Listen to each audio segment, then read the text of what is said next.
Good morning mga idol, good morning. So nata karon ka magluto na sadta sa atong sudan sa panyudto. Anadir na sad nga adlaw mga idol sa adlaw nga Huwebes karon adlaw mga idol.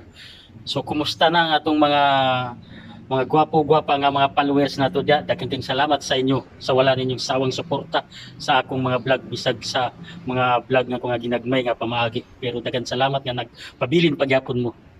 So niya ta diri mga idol kay para magluto na puta og pinirito nga isda mga idol.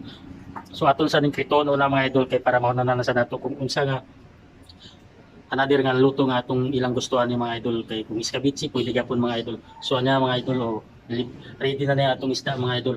So bansi ni nga isda mga idol. Amo nang gitawag diri nga bansi. Dagko ni siya nga klase nga isda mga idol. So nagpa-init ta sa atong mantika diri. So niya atong mantika mga idol. Ato nang gipainit pinagi din nga atong abuhan nga pinagi sa kahoy mga idol.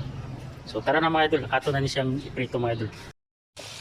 At mauna ni mga idol, giprito na nato ang atong bansi.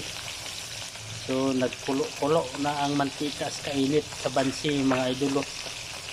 Hapit na naman lugpot ang bansi sa kainit sa mantika. So,